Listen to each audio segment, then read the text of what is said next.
Assalamualaikum warahmatullahi wabarakatuh. Waalaikumsalam warahmatullahi Ya, kembali lagi berjumpa bersama saya Arin Naran. Kali ini podcast pertanyaan dan obrolan dunia kesehatan dengan tema usus buntu. Nah, sudah bersama saya ini Dr. Renaldi. Beliau adalah dokter spesialis bedah yang nanti akan menjelaskan tentang tanya-tanya yang akan saya sampaikan ke Dr. Renaldi. Selamat datang dokter. Ya, terima kasih atas undangannya. Dokter? Alhamdulillah baik. Sehat ya. Iya, ngomong-ngomong usus buntu nih dokter. Ya. Sebenarnya apa sih penyebab usus buntu itu sendiri? Nah, untuk ceritanya sebelumnya ya kita nggak cerita penyebab dulu kali ya. Nah, mungkin mengenal dulu mengenal dulu apa sih usus buntu itu. Jadi usus buntu itu adalah satu penyakit yang berupa peradangan pada usus yang memang secara anatominya memang dia buntu. Jadi letaknya juga di pertemuan antara usus kecil dan usus besar. Oh, jadi persimpangan ya? Di persimpangan. Jadi memang usus buntu ini sering disebabkan oleh karena adanya sumbatan pada usus tersebut. Namanya dia buntu, ya pasti keluar masuknya kan hanya satu jalan. Nah, jadi di sini tempat keluarnya itu ketutup. Jadi di sini terjadilah pembengkakan. Pembengkakan itulah nanti yang memberikan gejala. Nah, gejalanya apa? Ya nyeri perut kanan bawah. Tapi sering nyeri ini juga berupa penjalaran. Menjalar bisa ke ulu hati. Ulu hati, kemudian turun dia lagi ke arah pusar, kemudian baru menetap di kanan bawah. Nah, makanya itu sering kita temui maksudnya nyerinya di kanan bawah. Tapi tidak semua nyeri di kanan bawah itu identik dengan usus buntu. Nah, kenapa? Karena di situ tidak hanya usus buntu organnya, ada organ lain seperti ya kayak saluran kita untuk buang air kecil dari ginjal sampai dengan ke bawah. Kemudian pada wanita itu ada istilahnya apa namanya organ kewanitaannya di situ, seperti ya rahimnya, kemudian seperti tuba ya, tubanya, kemudian ada juga indung telurnya di situ. Jadi memang nggak bisa kita langsung mendiagnosa langsung usus buntu. Jadi harus melalui beberapa tahap. Memang ada yang khas sekali, ada yang tidak khas. Oke. Tadi kan bercerita tentang nyeri nih dok. Nah, nyerinya kan di perut. Itu kadang-kadang kita kan ada nyeri obat sakit mah gitu. Ya. Untuk membedakan sakit mah, nyeri mah itu sama nyeri usus buntu bagaimana? Kita takut nanti ini cuma sakit mah ternyata usus buntu. Ya, jadi biasanya kalau dia sakit mah pasiennya itu nggak demam. Oh, nggak demam. Tidak demam. Jadi hanya terlokalisir di ulu hati saja dan itu rasanya kembung. Memang gejala hampir mirip ya. Gejala hampir mirip, hanya saja pada orang yang dispepsia atau gastritis itu dia nggak punya demam. Nah, sementara di usus buntu dia ada demam, walaupun awal-awalnya itu tidak begitu khas, mungkin rasanya kayak meriang saja atau kayak dingin-dingin gitu aja lah. Nah, jadi memang bukan gejala khas, tapi setelah perjalanannya lebih lanjut, makanya di dalam usus buntu itu tadi saya bilang terjadinya sumbatan menyebabkan infeksi. Nah, itulah yang kemudian memberikan tanda-tanda. Jadi tanda-tandanya sign-nya itu salah satu tanda-tanda peradangan adanya demam. Oh, berarti kalau emah nggak demam, kalau yang disertai demam bisa jadi kebanyakan begitu ya. Oke. Untuk usus buntu ini kan nanti ujung-ujungnya operasi nih. Sebenarnya selain operasi ada nggak dok? Cara penyembuhan yang lain gitu atau makan obat aja? Nah, jadi begini, sebenarnya secara ya dia bisa konservatif ya, bisa konservatif. Ada beberapa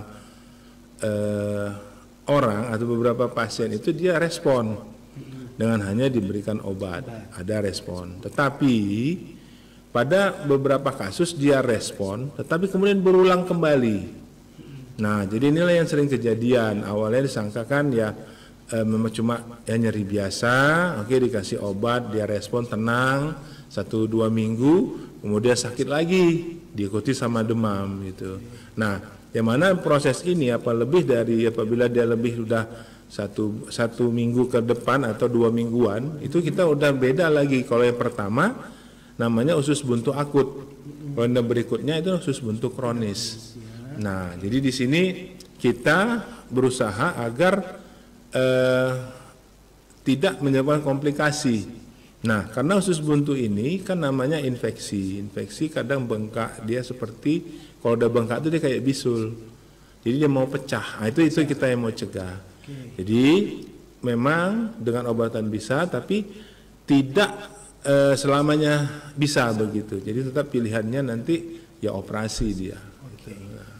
Oke, usus buntu ini kan buntu nih dok. Sebenarnya selain maksudnya ada nggak fungsinya sebenarnya dalam tubuh ini usus buntu? Nah, sebagian besar sih banyak yang menyatakan untuk sampai saat ini belum bisa menentukan fungsi utama dari usus buntu itu apa sih. Ya. Nah, cuma itu disinilah kita mesti banyak mengkaji diri atau apa ya, itu kekuasaan Allah, kita nggak tahu. Tetapi banyak beberapa ahli menganggap dia ini sebagai satu organ pertahanan tubuh yang ada di dalam rongga perut, yang mana gunanya dia tuh yang melawan hal-hal yang terjadi di dalam rongga perut, misalnya infeksi atau apa. Jadi dia duluan dia duluan meradang gitu. Jadi intinya bahwasanya usus buntu ini pasti ada fungsinya, cuma sampai sekarang belum bisa dipastikan fungsi pastinya itu apa. Itu aja. Oke dok, itu aja pertanyaan dari saya ya. Ini kita ada pertanyaan dari Baik. Ini sahabat TH ya. Ya. Oke, saya bacakan dulu. Ini dari Ibu Nining, 28 tahun, bertempat di Duri 13. Ya, dia mau bertanya, anak saya operasi usus buntu tahun 2017. Apakah ada kemungkinan usus buntunya sakit kembali? Untuk kemungkinan sakit kembali ya pasti enggak ya. Karena usus buntunya sudah diambil. Sudah diambil. Nah, dan juga usus buntu itu kan tidak ada 2, dia cuma 1. Jadi kalau udah diambil ya udah gitu. Habis ya, berarti nggak ada kemungkinan untuk kembali lagi ya. Enggak, tapi ini jadi nggak mungkin kembali lagi. Ya mungkin ya namanya operasi ya, dari komplikasi lah mungkin. Ya, komplikasi ringan, tapi komplikasi ringan mungkin ya namanya bekas operasi ya pasti kadang nyeri itu aja. Oke. Ya, ada satu lagi nih Pak. Dari Ibu Tiara 36 tahun di Jalan Aman, dia mau bertanya, waktu suami saya sakit usus buntu dan lalu dioperasi, kata dokternya usus buntunya pecah. Itu maksudnya pecah gimana ya? Kalau sudah operasi apakah enggak kambuh lagi seperti pertanyaan tadi? Ya, jadi usus buntu yang pecah seperti saya ceritakan di depan tadi, bahwasanya itu akibat daripada peradangan usus yang sudah berat.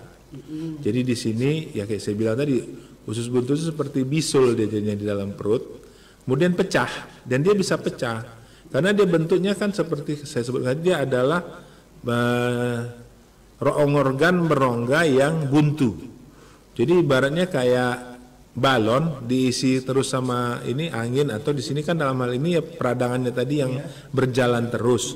Tentunya bengkaknya bertambah, kemudian di situ ada nanahnya makin banyak ya lama-lama ya usus buntu tadi itu ya peregangannya tambah berat, kemudian jadinya pecah. Nah, berubah dia, dan pecah itu ya pasti sudah mengotori organ di dalam perutnya. Makanya dilakukan operasi, dan operasi itu ya berbeda pasti.